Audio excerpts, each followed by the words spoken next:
So para sa akin, very fulfilling siya kasi si Atoy as a character and as the tailor and as the master cutter, nakakasalamuhan niya lahat ng yung mga characters na ito.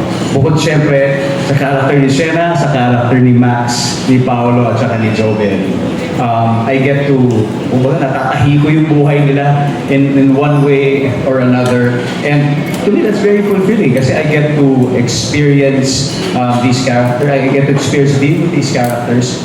Nalalaman ko yung kwento nila, nalalaman ko kung ano yung mahalaga sa buhay nila. In fact, kaya kami naging close dahil si Atoy ay mahilig tumulong sa mga nawawala. Hinahanap niya yung mga bagay at taong nawawala sa mga taong malapit sa kanya. So kaya naging close kami within the community.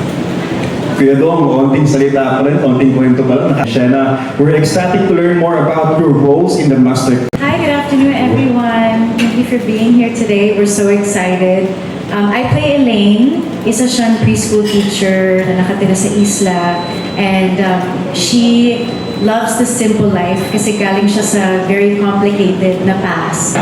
And pumunta siya sa Isla to forget about everything. Doon niya nakilala si Atoy, played by Lingo. And they have this, they have something like pulling them together, this attraction because of what they've been through in the past. They have like this trauma bond, kumbaga. And I think that's why you get to see later on that they both don't trust each other and they're both keeping so many secrets from each other. And my character is actually very secretive here. So malalaman niya yan in a bit. Next, Kuya Dong. Ako dito pwede bumati kayo lahat eh. Kumusta po kayo? Salamat po sa pagpunta niyo lahat dito. Ako po si Red Regalia, ang anak ng leader ng lahat ng kasamaan sa show. At mas gusto kong maging mas masama sa aking tatay na si Dimitri, played by Tito Tonton Gutierrez. Malaki ang galit ko kay Atoy because dahil siya yung nagkahinong damit ni Max ngayon. At mali-mali. Pero ako yung pinakamasamang kalaban ni Atoy because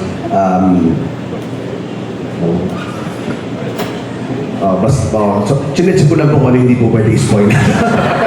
So, basta malaki lang po yung galit ko kay Atoy kasi galit lang po ako sa mundo talaga. So, yan po ang aking asawa ko dito si Max Eigenman and I'm just the baddest human being in the show. Thank you, Kuya Pao. Miss Jo? Hello po sa inyong lahat. Ang character ko po dito ay si Ame, isang dating social worker na matututong dumiskarte sa kalye to survive.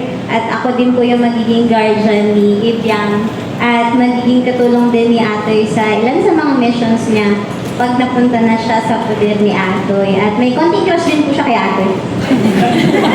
Bata-bata, ganyan ka. Ang batang to. Thank you, Miss Jo. Shena, your turn. Ibiang is an 8-year-old street smart girl who has a sharp tongue. She is loyal and protective, especially towards her guardian Ate Ame. And she does odd jobs, petty thieves, scams, to make a living through it. And until her life changes when she meets Atoy, who becomes a relicant father figure. Now she discovers what it means to be seen, to be safe, and to fight for her future. You're so good. Itatagalog naman po niyan eh. Thank you, everyone. And with that, let's move to some questions from our friends in the media. First question is for Kuya Dong, and it's from GMA News Online. What made you say yes to the master cover, and how is it different from your other projects? Well, I think there's no reason to say no if you are given such a beautiful project like this. Lalo na kasama mo ang napakahusay na cast. How I wish na na-meet nyo rin sila Kuya Don. We're such a youth cast. One of the biggest cast yata na nakasama ko sa entire career ko. And of course, under the leadership of Direk Dominic. Pero at the heart heart of the story, more than the spectacle and more than the action scenes that you will be seeing, yung puso talaga ng kwento. And I think it's all about a modern family story. It's all about different types of relationships. And naka-relate ako dun dahil malakas din yung kwento dito about yung father-son story and yung father-daughter story. Kaya para sa akin, it's something that's very, very interesting. Thank you, Kuya Dong. Next question is for Direk Dominic, and your question is from Bandera. Direk, how much research did you do for this story? And were there real-life stories or experiences from Baclaran that already felt so intense you didn't need to exaggerate them much anymore?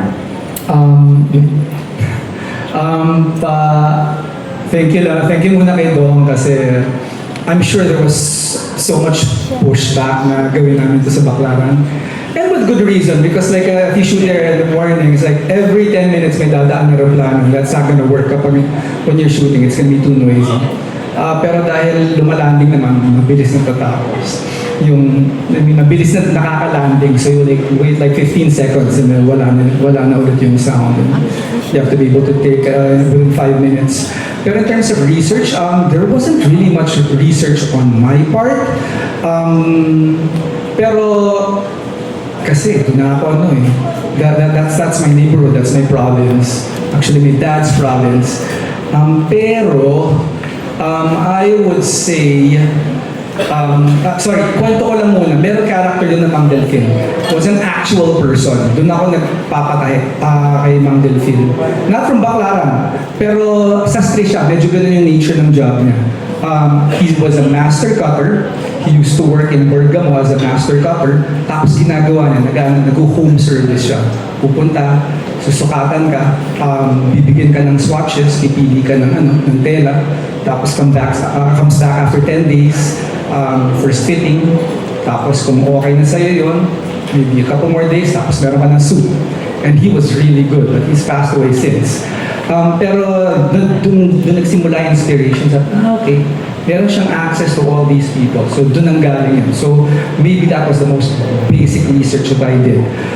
Pero in terms of researching about para sa buong show,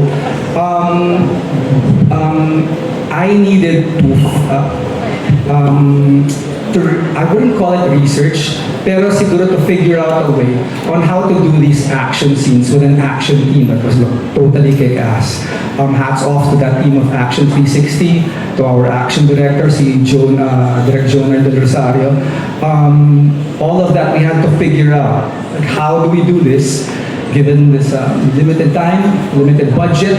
Pero I don't think personally, in my almost maybe 30 years of doing television, nakagawa kami ng action scene quite as big as the one we did in Master Cutter. And believe me, I've done quite a number of action scenes. Pero that opening scene, that's hard to top. So we did our research on that, and you know what? I usually say I hope we won't disappoint. I'll revise that for today, for this show. I'm sure we won't disappoint. Thank you, Direk. We're sure you won't disappoint anyone.